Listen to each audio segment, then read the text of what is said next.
everyone, thanks for joining us with the Midwest Arts Council. Today is the fourth and final class of brush calligraphy lettering.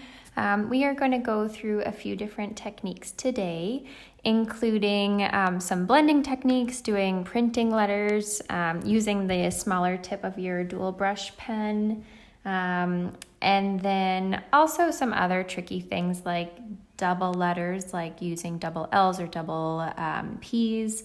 Sometimes that can be tricky to get consistency down. And then talking a little bit about left-handed brush lettering and that it is possible. So we're just going to go through some tips and techniques, but I just wanted to show some different techniques we're going to go over today. So I'm going to quickly review the different materials that we need for today. We do need a brush pen of some sort. There are lots of different brush pens out there. This is a dual tip marker, so it has the brush side and then a thin side, which we might try using today. But there are a lot of different types out there. The second thing we need is some sort of paper. There's line diagonal paper like this, or you can use loose leaf or regular printer paper, whatever you have available. The last thing that we need is some sort of smooth surface, so when we are writing, the marker does not bump. So I thought the first thing we could try is printing brush lettering. So I'm just going to quickly go through the alphabet on how you could print instead of doing cursive, just to mix things up a little bit, because it is sometimes nice to change up the font from cursive to printing. So we're just going to zoom through the alphabet and try different letters. So the first letter we're going to do is an A. So it's very similar to the cursive. Upstrokes are always those thin kind of movements, and then the downstroke is the thicker line, not pressing hard, but using the side of the brush. And then I would cross that A. A lowercase a would be very similar to the cursive one. And then just stopping at that line. I might change markers because this one is a little bit dry. I'll try this red one. A B would have the downstroke, and then very, again, similar to the the cursive version, a little backward C, and then a big second bump. A lowercase b. And we'll just zoom through these. So same idea, the upstrokes are always going to be thinner, and then the downstrokes are going to be thicker.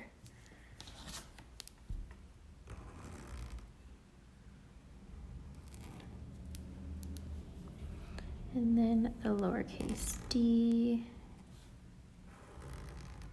So it's just a little less flowy. E. I like to make my second line a little above the middle. I just find it is more appealing to my eye. Lowercase e. You could also make it, yeah, I like it to be the lowercase letters, most of it to be within this first section. An F. You could also make these lines that go sideways skinny. Next one, can make it maybe a little higher.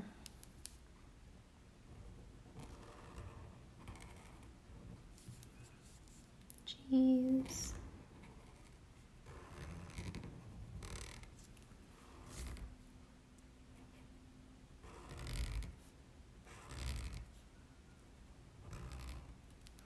So sometimes I won't overlap the letters just so it doesn't get too dark. So that H was kind of an example of that, where I did a downstroke, and then instead of going up from the bottom, I just started kind of 2/3 of the way up and finished my H. Otherwise, it's going to have this darker line, which is fine. If it's a smoother motion, I would just do the continuous motion.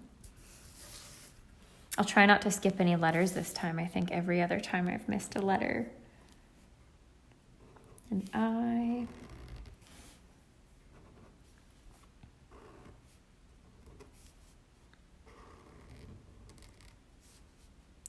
lowercase.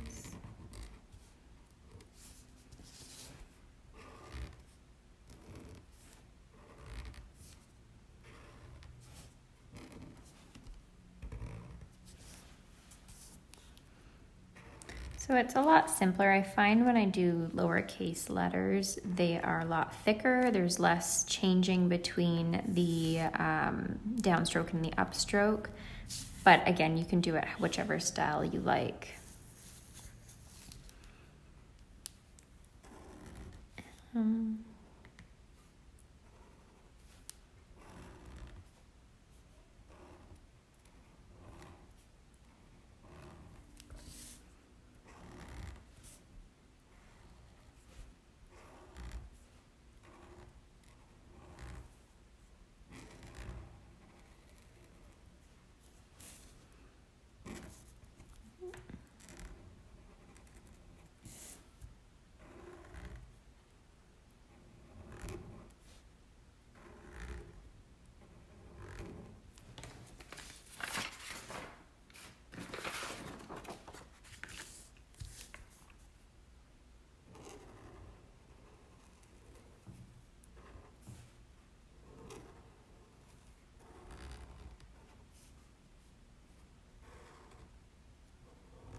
Might be an older marker too.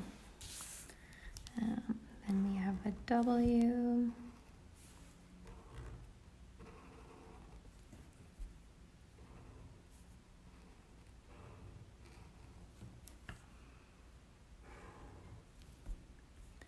Should be an upstroke.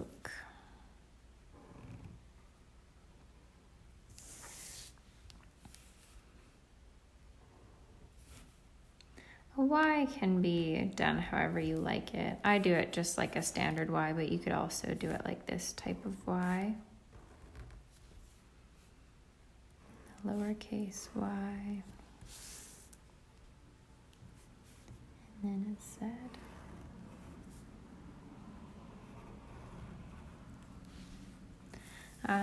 The other thing that I wanted to go over is double letters, going back to cursive. So this would be words like happy or hello or to. I'm sure there's lots of double M's are pretty hard. So we would just try to make them as consistent as possible, but they're never going to be absolutely identical. So this might be something to practice and practice and practice to try to get the consistency. Just because it can be kind of a challenge. I know I struggled with it at first to get them sort of similar. And like these are not perfectly identical, but as consistent as possible, because it can sometimes look a little bit off if they're not matching. So words with double M can be a little bit tricky. I can't make my M's super identical. So what I do instead is I tend to make the M's bouncy. So this would be like using yummy or mama or whatever you wanted to write. I just make them very different. If they were all trying to be the same level, I would really struggle with it. So they don't have to be perfectly identical. And that makes it fun too. So sometimes it is kind of easier if you are dipping below the line and making them a little less consistent. So that would be something else to practice in order to get it to a style you like. But all brush calligraphy takes a lot of practice to get it the way you want it to. So don't feel frustrated if it doesn't come at first. The other thing I wanted to talk about is brush calligraphy left-handed. I am not left-handed, but it is doable left-handed. It's just really getting the right, using that tip and the side of the brush just like you would. Now, if you are finding because you are left-handed, you're going over your work, you may need to have some sort of scrap paper as you go along to cover up or at least let dry, and so it doesn't smudge or get on the side of your hand. I'm not sure if that's a helpful tip or not. So we're gonna try some different techniques on or using brush pens. We're gonna do some dual tone lettering. We're going to try using a blender pen, which is just kind of like a clear version of a brush pen that comes in some packages, like this one came with one. We're also going to try to do 3D or making kind of words pop a little bit more. And then we're going to do a little project at the end. You can also use those upper letter or any of the brush calligraphy techniques. So you can change it from cursive to printing however you want. So we're going to try a few different things. With some of the techniques we are going to use today, it is a little easier to use something like watercolor paper versus printer paper, especially if you're using the blender pen, but it depends on what you're wanting to do. Some of them you absolutely do not need the watercolor paper. So the first one I think we're going to try is making things a little bit more 3D. Now the important thing about making or outlining the letters to make them a little 3D is you want to only stick to one side and maybe a top or a bottom. So I always, when I'm kind of outlining my letters to make them kind of pop out a bit, especially if I'm using a lighter color in the background, I always go to the right and down. So if I were to do a word, let's maybe make it blue, I'm going to do love. So I would print my word like normal.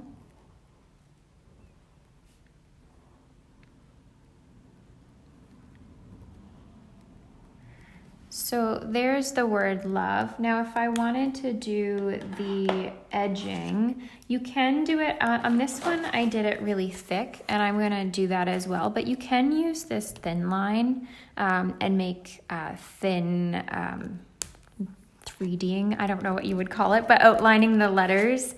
You can outline them all the way around, but I'm just gonna, to make it pop, I'm just gonna make it a little bit 3D looking. And again, I only go to the right of the brush stroke and the bottom if I want. So for the L, I would kind of do the side, and then again going to the, I think the right side. And I would do this little one as well. The bottom a little bit. The right side, bottom.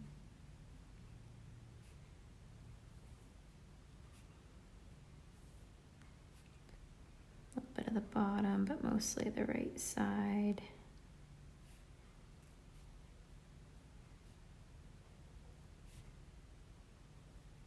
And there you kind of have a more 3D looking word. So that's the first technique that I wanted to share. The second technique is kind of fun, and if you don't have two colors of markers, that's okay. It really only works with a lighter color and a darker color. So I like to use like a pink. And then what I do is I take some sort of clear plastic. I usually use the case. And then what I'm gonna be doing is I would take another color that I wanna use. Let's say I wanna use this kind of darker blue. I would scribble a patch onto that clear plastic. Now the great thing about these is they're water-based. So if I get ink on the tip of my lighter color marker, they will almost self-clean when you continue using them. So what I'm gonna do is I'm only gonna take one side of it. And you can see I've kind of used this one before. I don't know if how easy that is to see, but it's a little darker on top, but when I use it just by itself, it is bright pink. So what I'm going to do is I'm just going to take a couple of swipes of the blue. This is the pink marker, so I swiped into the blue a little bit. And so I'm going to do love again. And so I would just start with my L, and look how purpley it looks. And as I go along, it's going to become pinker and pinker. Or we kind of, again, self-clean our brush. The other thing that you could do is you could dip, with every letter, dip back in to that ink that you had on here. So if I were to do love you and kind of keep dipping back in.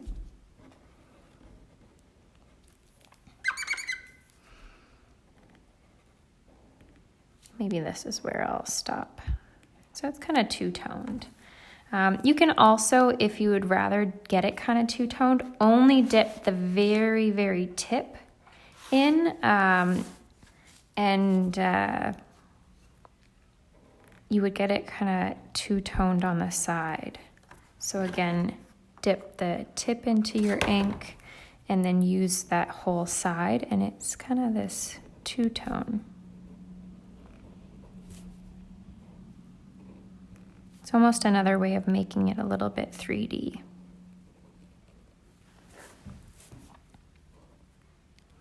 The more I use it, the more the color comes out of it. Now, if you are done with this marker, what I would recommend before putting the marker away is cleaning your brush out, and that would just be kind of squiggling it around and getting until you don't see any more of that blue. So it still has that coloring on it, but I've gotten rid of it. If I were to use it again in the future, it would just be the one color. So I'm not surprised.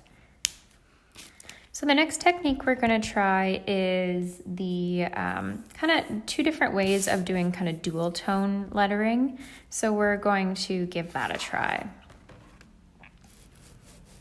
So the first way, and maybe the easier way, would be just using your lighter color underneath. So let's say I do love again.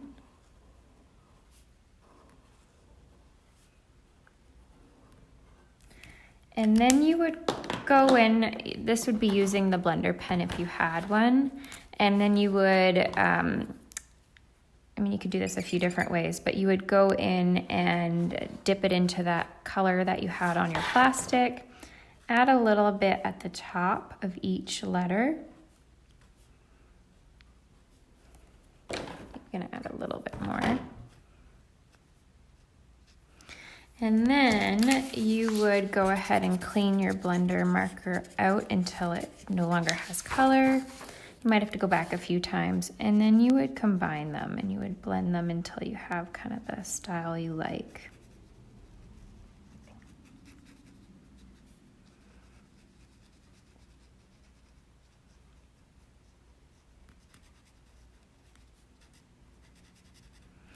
Might add a little bit more to that one.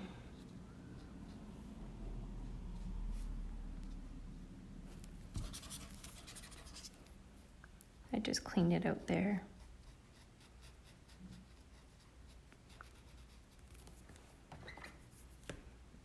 Add a little bit more. Blue is technically the color I'm adding, but when you mix it with the pink, it turns purple. It's quite a bright blue that I had on there, so. And then I'm gonna clean my blender pen out one more time and then just really get it the way I want it to look. So that's the first way of using this blender pen. It's kind of pretty, it's softer. The harsher second way would be, I guess the easiest way would be cutting your words in half. So still writing it the way you would normally write it.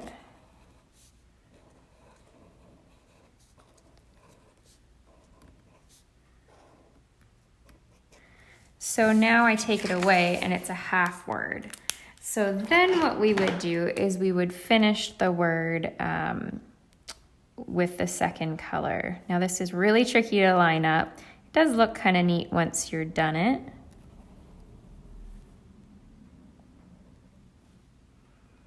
You really need to know your up and down strokes with this one. And so if you didn't like that, what you could go in, you could take your lighter color and you can do some blending, or you could go in with your blender pen again and you could blend those. So what I usually would do with the blender pen is I would just blend a little bit in the middle at first. And because the pink is so much lighter, I would then clean that blender pen out, and then I would just blend the very tops. So get that purple and pink kind of combined a little bit more.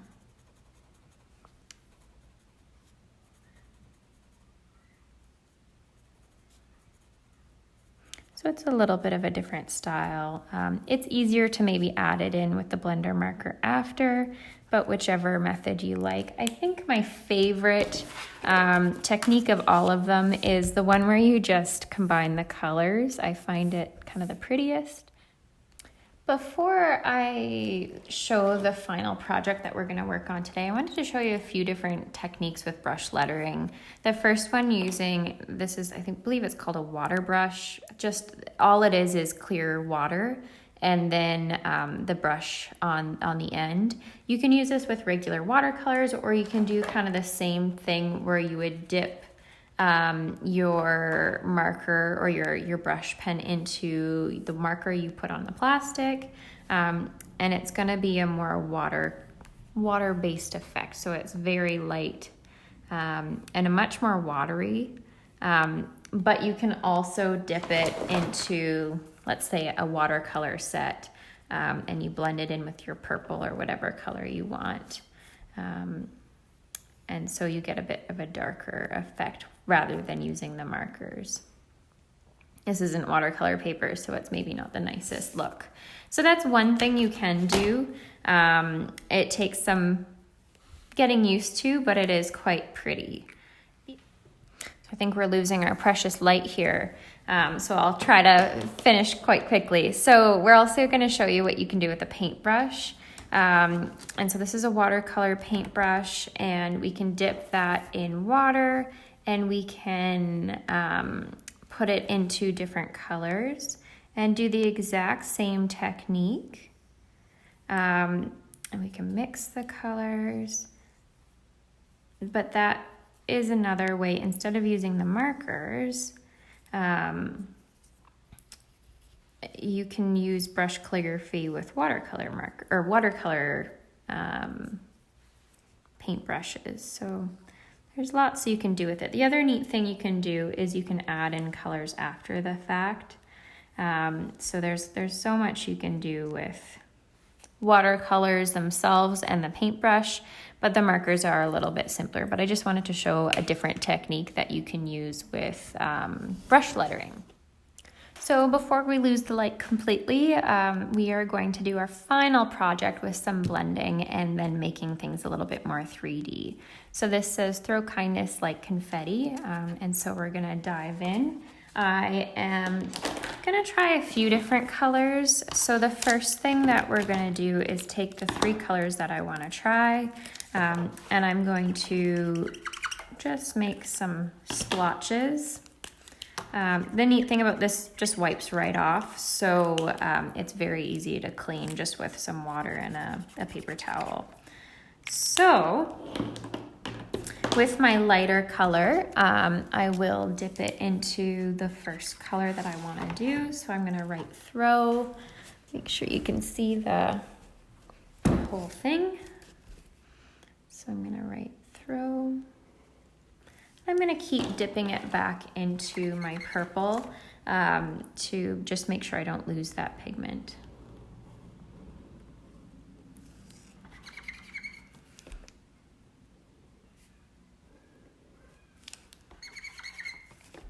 You can always add more if you feel like you need a little bit more. I might just continue. And then the next one I'm going to go into is this darker blue.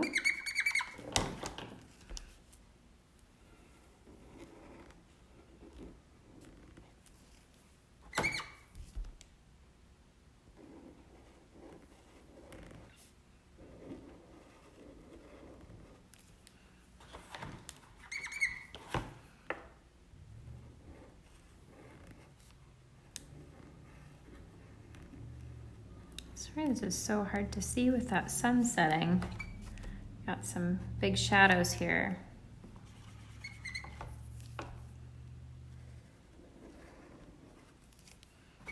It's a lighter blue, it's kind of gentler.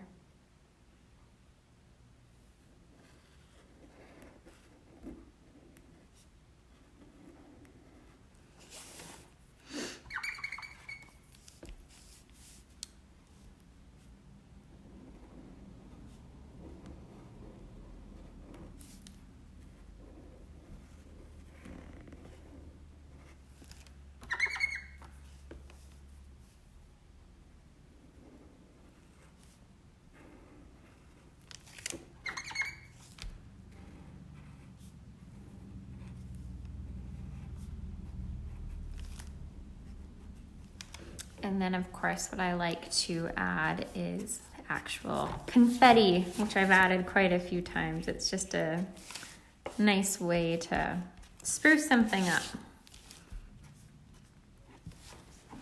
So then the very last thing, what I'm gonna do is I'm gonna take a blue marker and I'm gonna outline the, again, the right and the bottom of some of my words. So the words that I wanna emphasize.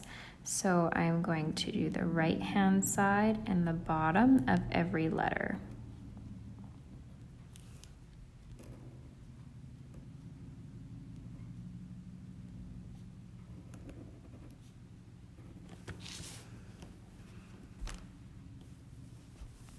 I'll try to minimize those shadows, sorry.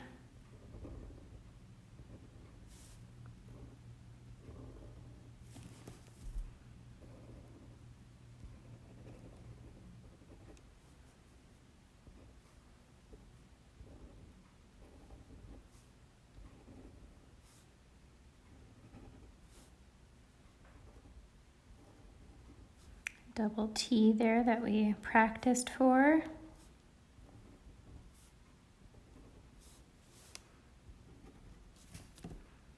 Making things 3D takes practice and sometimes steady hands. I might do these guys too.